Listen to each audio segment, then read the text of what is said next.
Okay, we're going to talk about some governing issues in pre-employment psychological screening.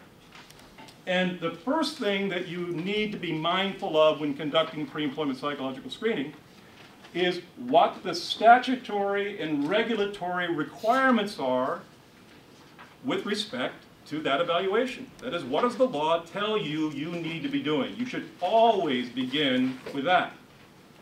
Not what you think ought to be done, not what you think you should be looking for, but what the law requires you to do. Now, 38 states establish pre-employment or pre-certification requirements for the emotional, mental, or psychological health, functioning, fitness, or suitability of peace officers. 38, that's it. That means that 12 are silent. 20 states specifically, only 20 states specifically, mandate a psychological assessment separate from the general medical evaluation. That is to say, the other 30 states either are silent or don't specifically require a psychological evaluation that's apart from the general medical evaluation. Oregon, for example, requires a medical evaluation and requires that the physician who's doing the examination determine whether or not there's any evidence to suggest that a mental stability assessment needs to be conducted beyond the medical evaluation. In practice, though, and this is important to keep in mind with these statutes, this is why the West Virginia case is an important one, just because there's no law that requires it doesn't mean it's not standard practice, and almost every agency in Oregon, for example, even though there's no law requiring it, does do pre-employment psychological screening. The problem, of course, is that there's no standardization in pre-employment psychological screening. There's occasionally some very odd methods that are used by people who are doing psychological screening. And so the statutes and regulatory requirements are so variable. This is the reason why, and I wish that it would be done, but it's taking a long time to analyze, is the APA Committee on Legal Issues, or COLI, is preparing to publish an analysis of the state statutes and regulations. We want to include Canada in that as well, that describe what are the common and what are the commonalities and what are the differences in state statutes, as an impetus to create a greater national consensus in these statutes. So the 38 states, the 20 states that specifically mandate a psychological assessment separate from a general medical evaluation are Arkansas, California, Colorado, Connecticut, Delaware, Kansas, Kentucky, Maine, Maryland, Michigan, Minnesota, New Hampshire, New Mexico, North Carolina, Pennsylvania, Rhode Island, Tennessee, Texas, Utah, and Washington. So how do they break out? First, there are screen-out criteria that these statutes define.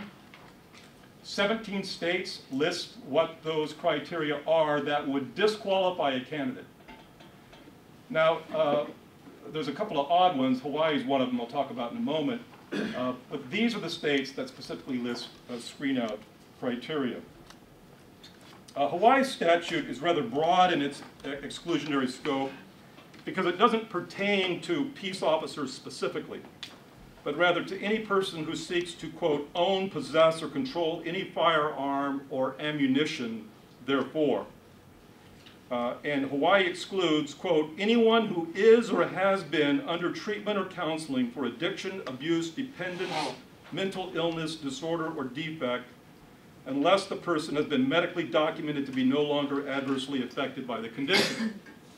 So they can't own a gun or use a gun or have ammunition if that statute is not satisfied. And so that becomes a de facto statute that would be, at a minimum, the exclusionary criteria for Hawaii. All of these, keep in mind, define the floor or the minimum criteria. An agency is free to add additional criteria, but these will define the exclusionary criteria. Now, Massachusetts law is absolutely exclusionary for what they call Category A psychiatric conditions. And I'm citing this for you because I want you to understand, first of all, if you're going from one state to another doing evaluations, you need to know the regulations. You can't just piggyback on what you're used to doing in your state and think that it's going to be applicable to another.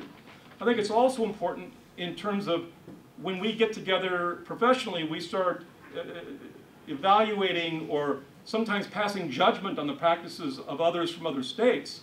They have different regulatory requirements with respect to how they evaluate people. I would never, for example, in Oregon, disqualify a person simply on the basis of a diagnosis. But listen to Massachusetts. If you have a category A psychiatric condition, you're absolutely excluded. And they are disorders of behavior, anxiety disorders, disorders of thought, disorders of mood, and disorders of personality. So you've been diagnosed with You're those. diagnosed, yes. How does that jive with the ADA stuff? It doesn't. I have no idea how they reconcile the ADA and their state statute. No idea. I mean, I can say in Canada, I mean, that was. So if you have a category B diagnosis, then you have to determine whether or not there's a nexus between that condition and the job. So you have to evaluate the impact of the symptoms and condition on the person's ability to perform the job. Now that's ADA compliant. That's as it should be.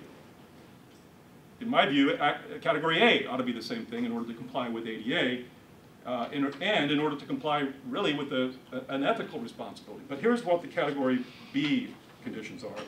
And that's any other psychiatric condition that results in an individual not being able to perform as a police officer. Well, there's not a whole lot left after you take out anxiety, personality disorder, mood, thought, and disorders of behavior. I'm not sure what's left in D, yes. Well, I'm thinking insurance, if you're going for treatment for anything, in order for the therapist to get reimbursed, has to come up with a diagnosis. The diagnosis is either going to be a category A or category B. Yes, it would be. Or they don't get paid by the insurance company. And if it's A, it would be exclusionary. So in general, the screen-out states require that the applicant be found free from any emotional or mental condition that might adversely affect the exercise of the powers of a peace officer. Currently. Currently. Although in some states it can be historic as well.